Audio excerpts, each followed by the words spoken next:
Welcome to The Explainer. Today, we're cracking open the playbook that the world's best companies use to make products that feel like they were made just for you. So let's grab our magnifying glass and get right into it. You've been there, right? You use an app or a service for the first time and you just think, wow, it's like they know exactly what I need. Is it magic? Is it some kind of mind reading? Well, we're about to solve that exact mystery. See, here's the problem a lot of companies run into. When you don't really know who you're talking to, your message just becomes noise. This quote, it just hits the nail on the head. You end up with these generic products and ads that don't connect with anyone. They just fall flat. And here it is, the big secret. It has nothing to do with magic. It's all about investigation. You see, the best product marketers, they're basically detectives. They follow a very specific playbook to understand their customers, piece by piece, clue by clue. So here's our mission briefing for today.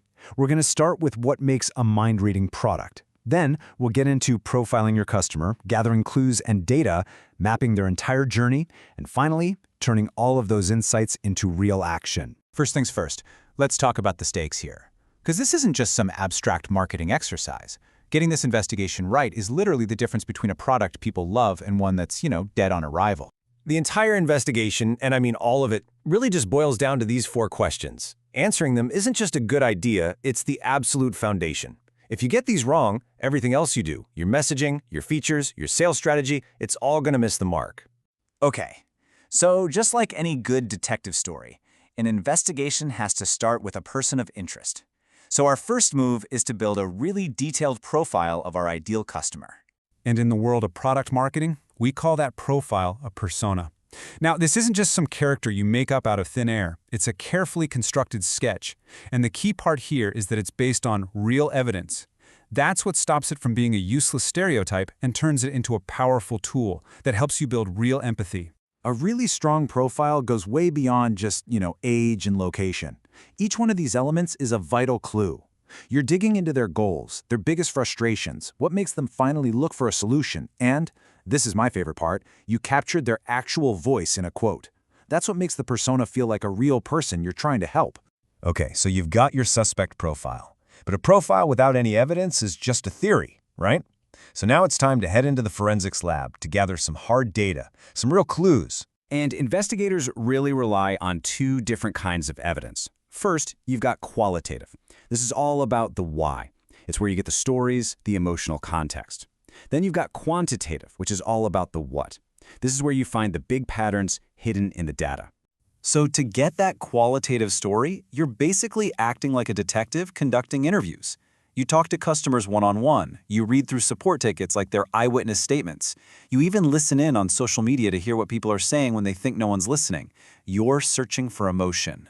Then on the quantitative side, you put on your forensic analyst hat. You're dusting for digital fingerprints. You're digging through surveys, website analytics, and heat maps to find the cold hard evidence of what people are actually doing and spotting those hidden patterns at a massive scale.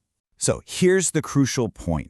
You absolutely cannot rely on just one. It doesn't work. The numbers might tell you what is happening, but it's the stories that tell you why. A great investigator knows you have to use both to build a completely airtight case. So once you have all this great evidence, the next step is to start piecing it all together into a timeline.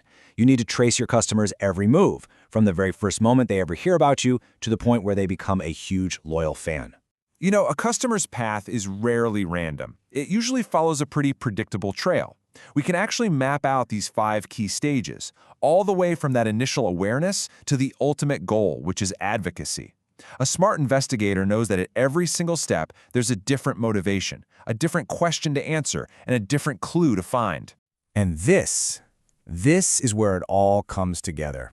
This is the climax of the investigation. All that profiling, all that data gathering, all that journey mapping, it all has one single purpose: to crack the case and deliver a verdict that helps the business win. This is where all that hard detective work really pays off. You use those insights to sharpen your marketing messages, to build campaigns that actually resonate, to help the product team prioritize the right features. You can even give your sales team the exact intel they need to close more deals. Suddenly, every single action is backed by solid evidence. Let's look at a few famous solved cases. Take Spotify. They did some deep research and realized they didn't just have listeners. They had different types of listeners. By creating personas like mood-based listeners, they were able to absolutely perfect their killer feature, those personalized recommendations we all love. Or how about this one, Canva? They identified this huge overlooked persona, the non-designer, who was totally intimidated by complicated software like Photoshop. By focusing all of their messaging on just how easy their tool was to use, they blew open a massive new market. And finally, a great example of how this works at a huge scale is Salesforce. They don't just have one customer type, they have a ton of them. So what do? They create specific persona-driven campaigns for sales managers, for marketers, and for developers. And each one gets tailored content that speaks directly to their unique problems. So if you remember one thing from all of this, let it be this. This isn't a one-and-done task you can just check off a list. The market is always changing, customers are always evolving, and the best product marketers are always investigating, always learning, and always refining their understanding. The case is never truly closed. And that leaves us with one final question to think about. I want you to picture a product you absolutely love using. Based on everything we just talked about, what kind of clues do you think they gathered about you? What kind of customer persona are you? Pretty interesting to think about, right? Thanks for watching.